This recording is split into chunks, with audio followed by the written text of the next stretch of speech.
민중의 소리 이완배 기자 함께하겠습니다. 이완배 기자님. 네, 안녕하십니까? 예. 자, 2월 15일 이제 광주를 시작으로 이완배 기자의 경제 속살 3권 4권 출간 기념 북 콘서트가 있습니다. 네. 아직 저희가 광주 장소를 못 정해서 그런데 아직 못 정했습니다. 정하는 대로 여러분들께 알려드리고 웹자보도 네. 만들어서 뭐 아주 많이 돌려보죠 뭐. 네, 감사합니다. 예, 네. 이 만 권 찍었는데 권당 만 네. 권씩 찍었는데 이거 반드시 다 소진이 되도록. 예. 네, 민중의 소리가 간이 배밖에 튀어나온 거죠. 지금 애들이 겁이 없어졌습니다. 아, 네, 근데 또- 쓸데없는 데서 과감해지고 있어요, 애들이. 네. 아닙니다. 그런 건 또 세게 찌를 필요가 있어요. 또. 네, 저는 분명히 말렸습니다. 저는. 알겠습니다. 자, 네. 그래요. 오늘 어떤 이야기 해볼까요? 네, 오늘은 판사 탄핵이라는 좀 특이한 주제로 이야기를 나눠보겠습니다. 네. 판사 탄핵이라는 건 말 그대로 판사도 탄핵할 수 있게 해달라는 건데, 네. 탄핵이라는 게 그런 거죠. 우리나라뿐 아니고 대부분 나라에서도 특정 고위 공무원들의 신분을 매우 강력하게 보장하는 경우가 많습니다. 네. 그 사람들이 국가 운영에 매우 중요한 사람들이기 때문에 뭐 어지간한 범죄를 저질러도 처벌하지 않는다는 건데요. 그러다 보니 박근혜처럼 국정을 농단하는 일이 생깁니다. 그래서 이걸 견제하기 위해 만든 제도가 탄핵이죠. 네. 법으로는 신분을 보장해 놨는데 이 보호 장치가 너무 강력해서 견제를 받지 않다 보니 국민의 대표인 국회가 나서서 예. 이 자들을 파면할 수 있도록 한 제도가 탄핵이라는 겁니다. 우리나라는 대통령, 국무총리, 국무위원, 행정각부의장, 헌법재판소 재판관, 법관, 중앙선거관리위원회 위원, 감사원장, 감사위원 이런 사람들이 탄핵 대상입니다. 물론 이제 이게 되기는 되는데 우리가 대통령을 탄핵해봐서 알지만 절차가 상당히 까다롭죠. 하지만 어쨌든 그런 제도를 만들어 놓음으로써 대통령조차도 국민의 힘으로 파면할 수 있는 장치를 만들어 놓은 겁니다. 최근에 이 법관 탄핵이라는 말이 많이 오르내리는 이유는 네. 더불어민주당에 영입된 사람 중에 이탄희 전 판사와 예. 이수신 전 판사가 모두 법관 탄핵을 주장하고 있기 때문입니다. 이 두 전직 판사 모두 2018년 사법농단 실체가 드러났을 때 전국 법관 대표의 법관을 탄핵해야 한다고 주장한 멤버들이었습니다. 네. 그런데 탄핵이라는 게 말씀드렸듯이 국회의원들이 해야 되는 거거든요. 네. 그러니까 법관 스스로가 우리도 탄핵 대상으로 삼아달라라고 말하는 건 매우 용기 있는 일이긴 한데 절차상 가능한 일이 아니죠. 네. 그래서 그 일을 하기 위해서 국회의원이 되고자 한다. 이게 이탄희 판사의 설명이더라고요. 네. 미리 말씀드리자면 저는 법관 탄핵에 대해서 매우 찬성합니다. 다만 제가 법에는 완전히 무식한 사람이어서 법적으로 옳고 그르다를 말씀드릴 능력은 없고요. 네. 다만 경제학적으로 이 문제에 비슷한 것을 다룬 학자가 있습니다. 1998년에 아시아인으로는 최초로 노벨 경제학상을 수상한 인도 출신의 아마르티아 센, 빈곤 연구의 거장이기도 하고요. 경제학계의 마더 테레사라는 별명을 가지고 있는 사람입니다. 네. 오늘은 이 위대한 경제학자 센의 견해를 중심으로 법관 탄핵에 대한 이야기를 나눠보겠습니다. 네. 다른 이야기 하나 해보죠. 네. 아프리카의 보츠와나라는 나라가 있습니다. 예. 남아프리카 공화국 바로 위에 있는 내륙 국가인데요. 그러니까 바다가 없어요, 이 나라에는. 그리고 1960년대에 아프리카 국가들이 대거 독립을 했는데 보츠와나도 이때 독립을 합니다. 근데 이때만 해도 아프리카에서 제일 전망이 없던 나라였습니다. 예, 그 흔한 지하 자원도 없고요. 바다도 없고요. 땅도 대부분 사막 아니면 고원입니다. 그래서 대규모 농사도 불가능해요. 국토 면적은 한국이 한 6배 정도로 넓은데 1966년에 영국으로부터 독립할 때 이 넓은 땅에 중학교가 하나밖에 없었다는 겁니다. 네, 그래서 당시 서구 언론들은 보츠와나를 길이 보이지 않는 거대한 황무지다 이렇게 표현을 했습니다. 당시 이 나라 1인당 국민소득이 60달러에 불과했으니까요. 근데 지금 이제 이 나라가 어떻게 됐느냐. 놀랍게도 이 나라의 1인당 국민소득이 한 8,000달러 정도 됩니다. 어이구. 아프리카에서는 제일 잘 사는 나라 중 하나죠. 그런데 이제 이 나라 물가는 여전히 싸요. 그래서 국민소득 집계를 할 때 물가나 환율을 반영한 국민소득을 새로 만들기도 합니다. 숫자가 높아도 물가가 너무 비싸면 충분한 소득을 못 누린다고 보는 글쎄 거죠. 말이에요. 예, 그래서 구매력을 감안한 1인당 국민소득, 뭐 영어로 하면 PPP라는 건데요. 네. 이렇게 물가까지 반영한 이 나라의 국민소득은 18,000달러로 치솟습니다. 와. 이 정도가 되면 상당히 잘 사는 나라가 된 거죠. 예, 예. 여담이지만 물가 수준을 반영한, 그러니까 구매력까지 감안한 1인당 국민소득으로는 일본이나 우리나라나 별 차이가 없습니다. 예, 구매력 평가 국민소득으로는 일본이 세계 31위쯤 하거든요. 이 나라 네. 물가가 워낙 비싸니까요. 근데 우리나라가 32등입니다. 네. 한 등 차이죠. IMF 자료를 보면 2023년쯤에 이 구매력 평가 국민소득에서 한국이 일본을 역전할 것이다라는 전망이 있습니다. 네. 그러니까 경제적으로 보면 사실 일본은 우리가 다 따라잡았다고 봐야 됩니다. 네. 그러니까 이제 저쪽이 소재 수출 규제 같은 무리수를 두는 거죠. 조급증이 있는 겁니다. 아무튼 보츠와나라는 나라는 아프리카에서 매우 잘 사는 나라입니다. 이 나라의 지금 별명이 아프리카의 예외 혹은 아프리카의 모범이라고 불립니다. 그러면 뭐가 이 나라 경제를 이렇게 발전시켰느냐? 지하 자원입니다. 독립할 당시만 해도 아무 자원이 없는 나라였는데 독립한 지 3년 뒤인 1969년에 거대한 다이아몬드 광산이 발견이 돼요. 이게 이 나라 경제를 살렸습니다. 근데 이 모든 게 오로지 다이아몬드 광산 덕이다라고 단순히 이야기하기가 좀 그래요. 왜냐하면 경제학에는 자원의 저주라는 말이 있습니다. 지하 자원이 풍부한 나라들인데 경제가 박살이 나는 겁니다. 지하 자원이 발견이 되면 그걸 두고 극심한 파벌, 다툼이 벌어지거든요. 그리고 그 다툼 때문에 민주주의가 무너집니다. 승리한 독재자들이 그 자원으로 호의호식하는데 군벌 싸움은 극에 달하고 경제는 전혀 개선되지 않죠. 실제로 대부분 아프리카 국가들이 이 자원의 저주를 겪습니다. 예를 들면 나이지리아는 엄청난 산유국인데요. 이 나라는 이 석유 때문에 자원의 저주라는 걸 다 겪습니다. 분쟁, 부정부패, 다른 산업은 전혀 발전 안 하고요. 경제적 불평등 심화되고요. 이 전부 다 나이지리아에서 벌어진 일들입니다. 시에라리온이라는 나라에서도 다이아몬드가 많이 나오는데 이것 때문에 이 나라에서는 내전이 벌어져서 5만 명이나 죽었습니다. 핏빛 다이아몬드, 블러드 다이아몬드라는 영화가 바로 시에라리온 내전을 그린 영화이기도 하죠. 그런데 보츠와나는 아프리카에서 예외적으로 이 자원의 저주를 피했습니다. 어떤 이유로 이 나라는 아프리카에서 이런 모범적인 경제 발전을 이룰 수 있었을까요? 이 정답이 바로 민주주의입니다. 이 나라는 아프리카에서 예외 없이 이 종신 대통령제, 독재 이런 게 판을 치는데 여기에서 완전히 벗어난 나라입니다. 이 나라의 민주주의를 이끈 정치 지도자가 초대 대통령 세레체 카마 그리고 그의 동지였던 2대 대통령 퀘트 마시레라는 사람인데요. 1대 대통령 카마가 1980년까지 14년 동안 집권을 했고 2대 대통령인 마시레가 1998년까지 18년을 집권을 했습니다. 우리 기준으로는 엄청 길죠. 그런데 이게 아프리카 기준으로는 무지하게 짧은 겁니다.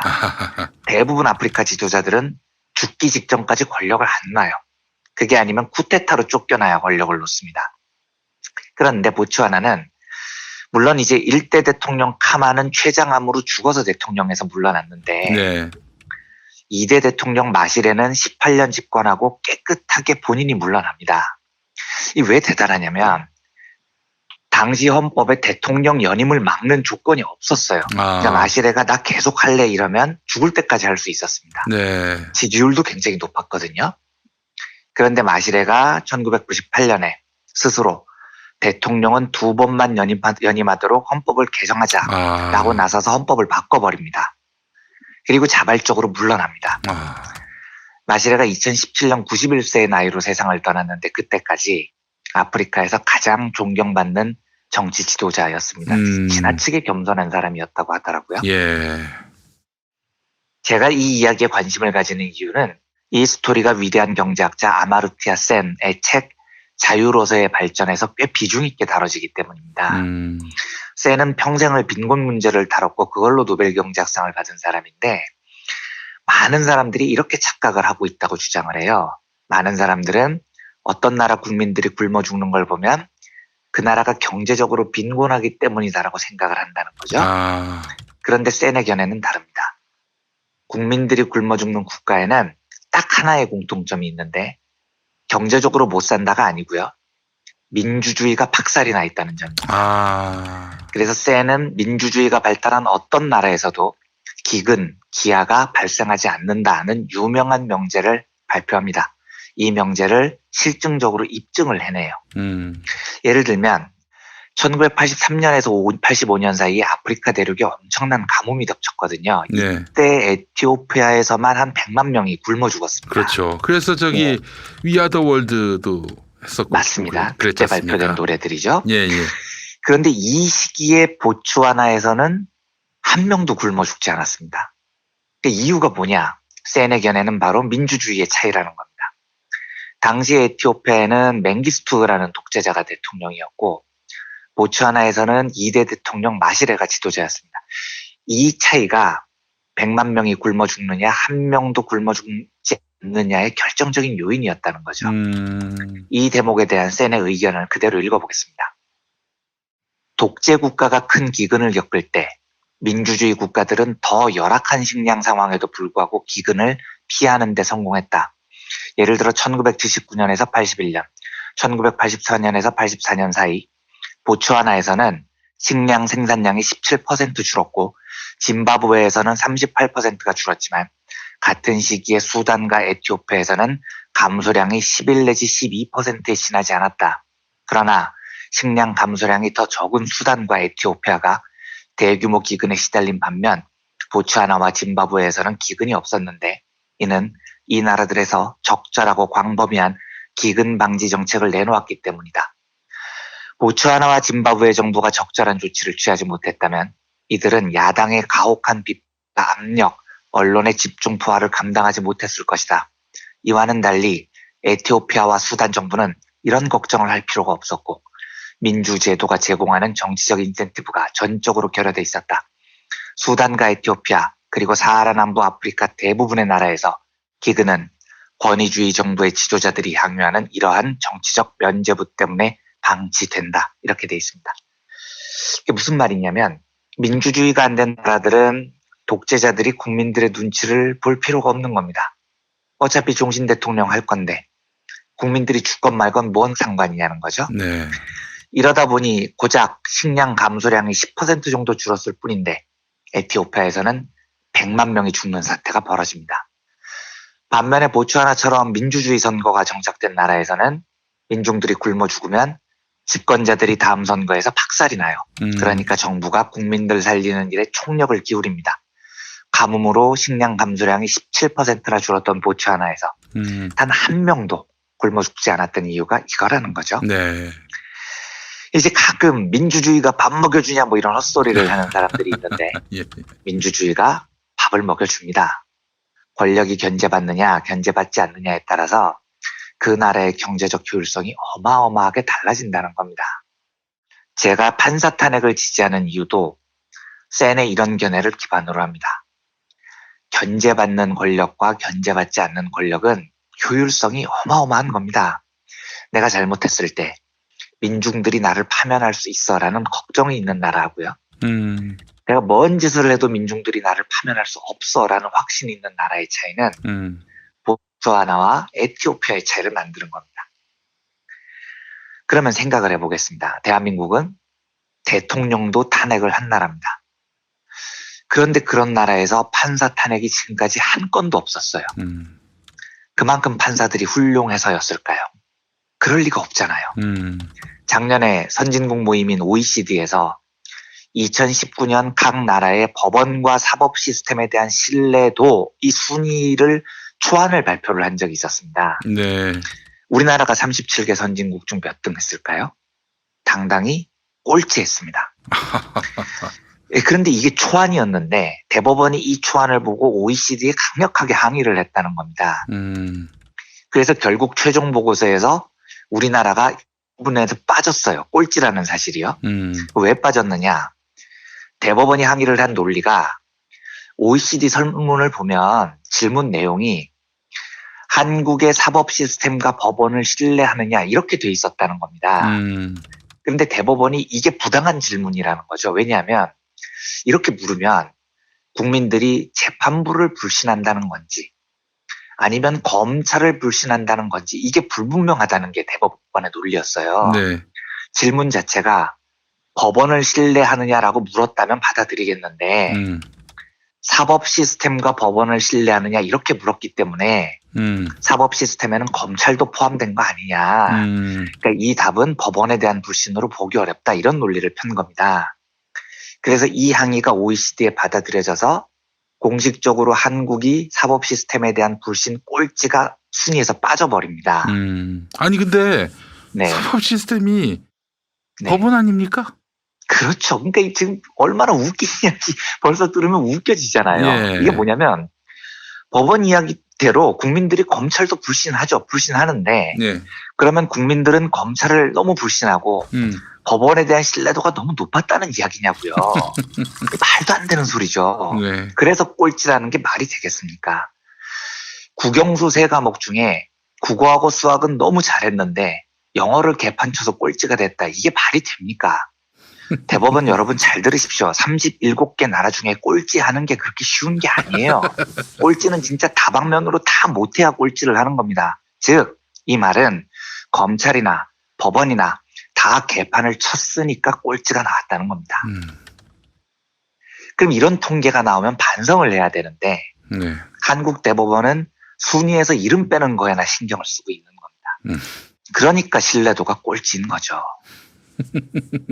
그리고 사법 신뢰도 꼴찌라는 처참한 결과는 단언컨대 지금까지 역사상 단 한 명의 법관도 탄핵받지 않았다는 사실, 즉 그들이 절대 견제받지 않는 권력을 누렸다는 사실로부터 출발을 한 겁니다.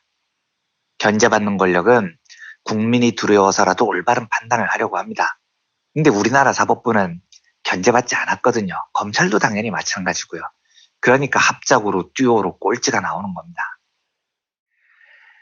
제가 법에 관한 이야기는 잘 몰라서 여기서 마무리하겠습니다만 세네 견해에 기초해서 법관이 탄핵돼야 한다는 이탄희 판사의 신념을 저는 굳게 지지합니다. 이 나라 어느 곳에서도요. 모든 권력은 민중들로부터 견제받는 시스템이 갖춰져야 됩니다. 그런 차원에서 법관 탄핵에 대한 이야기를 오늘 세네 민주주의에 대한 개념과 결부해서 말씀을 드렸습니다. 네, 알겠습니다. 자, 이한배 기자님 오늘 말씀 잘 들었습니다. 네, 감사합니다. 기